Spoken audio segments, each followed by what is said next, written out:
Hey everyone, it's me, Deborah J. I just wanted to do a video today about something that I call the gift. I use it quite a lot in my coaching. I use it a lot in my everyday life with friends, family, with clients, everybody.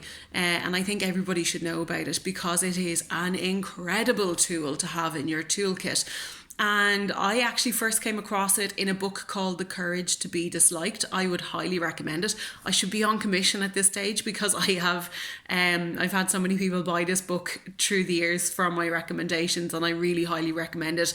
It's by two Japanese guys called, I think it's Kishimi and Koga, and it's just a really, really fantastic book. And essentially what it's about is, if you've ever dealt with anybody who really triggers you and frustrates you, if you have people in your life that maybe are quite passive aggressive, they get angry a lot, they gaslight a lot, they trigger you a lot, there's a lot of like shame and guilting and stuff like that happens. If this is something that you experience with other people, negative kind of interactions, right, with certain kinds of people. We all know who those people are. This is an absolutely fantastic tool to be able to dissipate that. And I really, really, really do mean this. I have seen this work time and time and time again with incredible potent strength. And if you stick with me, I'm going to tell you all about it just in a minute. But the reason that it works so well is the universe is constantly reflecting back to us what's happening on the inside, something that we're not really owning in ourselves. And quite often when we meet people and they're projecting shame and guilt and anger and frustration and all these different emotions onto us, like say they're getting really annoyed and narky with us, quite often they're actually projecting their own pain onto you. So when somebody's doing that to you, they themselves are in pain. They themselves are trying to protect themselves. They're trying to defend themselves. They're doing everything in their power to not own their own pain. And what they do then is they take it out on other people so that they can get rid of that charge of energy of pain that they have in their body. And usually it's loved ones and those who are closest and nearest and dearest to us are actually the ones that tend to bear the brunt of this, because people feel they can get away with it. You know, they feel that they can be on their worst behavior with people who they love and who love them because, you know, they're loved.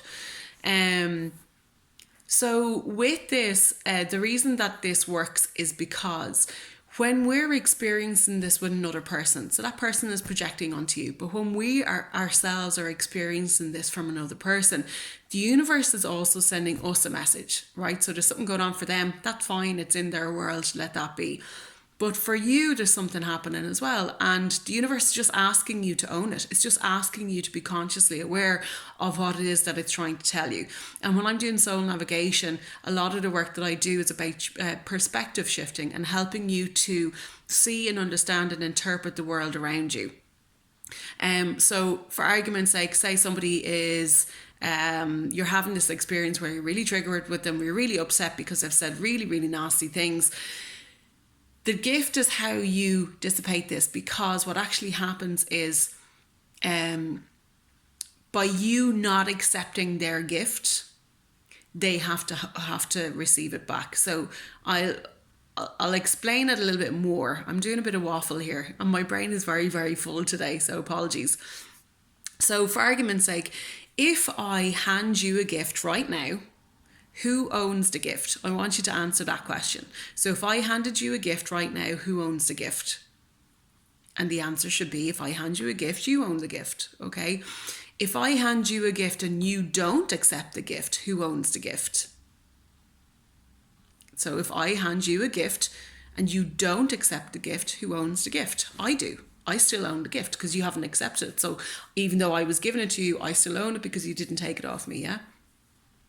So what actually happens is that you don't have to interact with the gift. I have to take it back because it's my gift that I was going to give to you, and now I have to own it. Okay, so when we look at the gift in terms of being anger or frustration or whatever it is, if I get really, really angry with you for something, You know, if I'm feeling hurt and pain in my body and my soul and my mind and all the rest of it, and I decide to take it out on you, and I project it onto you, and I get angry and I get annoyed with you, and I give you the gift of my anger, who owns the gift? If you interact with me and you take it on board and you become defensive and you interact with the gift I've just given you, who owns the gift? You do. It means that you've taken my anger and you've ran with it, which is great for me because now you're interacting with me.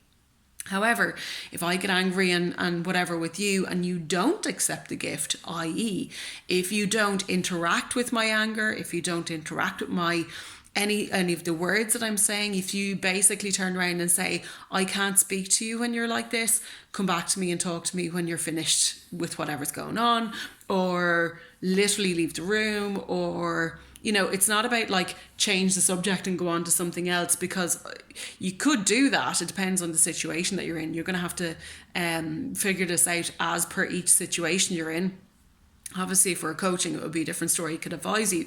But in terms of this, when the best thing to do is to diffuse it by not interacting with it. Not interacting with it is not accepting the gift.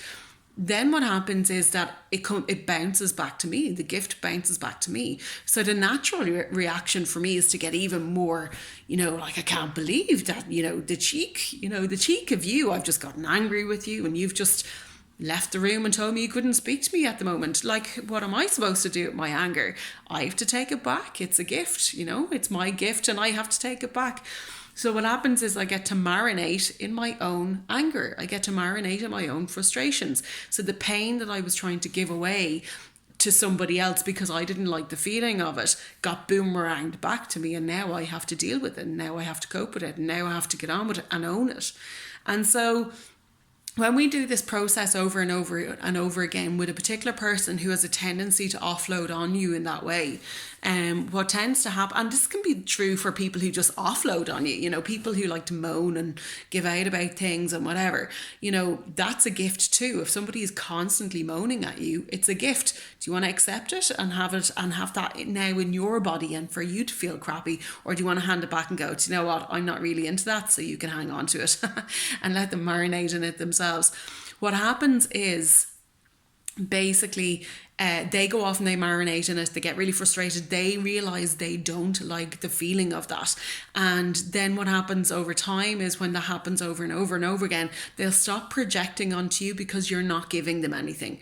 They'll stop projecting onto you because you're not interacting with their projections.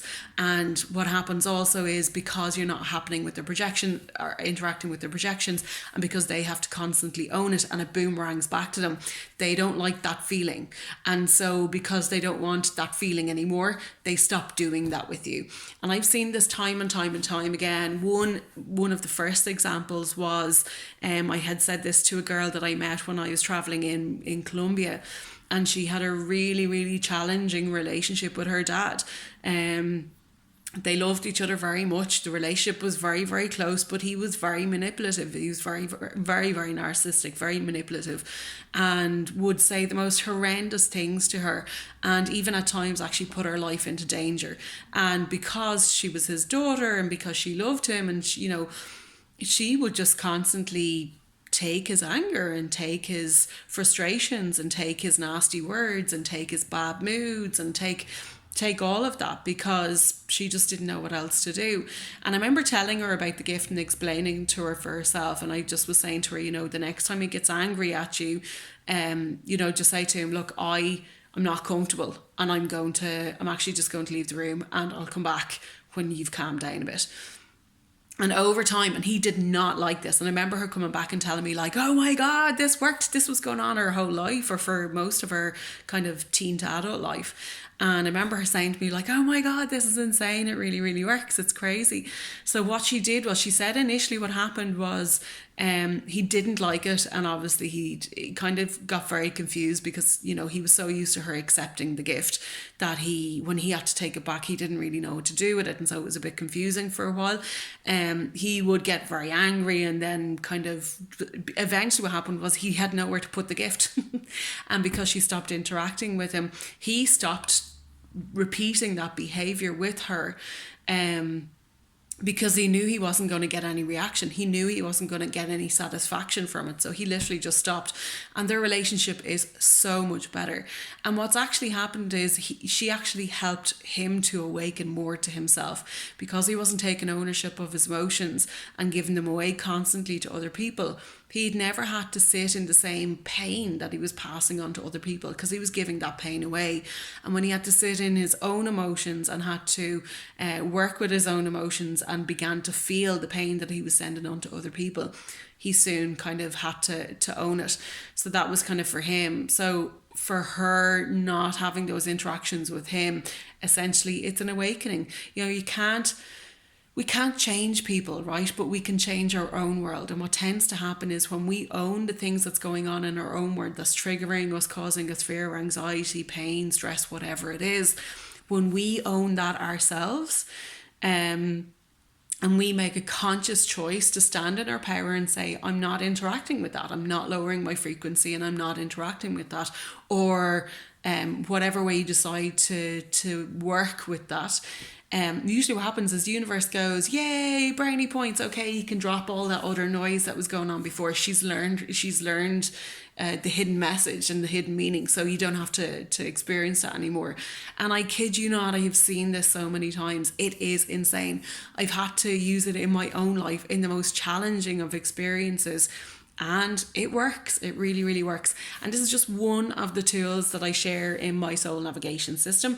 Obviously, working on a one-to-one basis is a lot easier, because you can kind of go through it on a more personal level and kind of get into the nitty-gritties of it. But that's an overview, and it works very, very well. So I'd love to know, does this resonate with you? Have you had those experiences? Is it something that you struggle with? Is there a repetitive pattern that keeps coming up over and over and over again? Because if there's a repetitive pattern, it means the universe is literally turning the volume up to show you something. And the volume just gets louder and louder and louder until you pay attention and learn how to make whatever it is that's going on more conscious. And this is one way of doing that. So if you want to turn the volume down on some of those repetitive patterns or interactions with people, this is just one way of being able to do that. So I hope this is helpful. Let me know in the comments below if you found it helpful or what you think. Talk to you soon. Bye.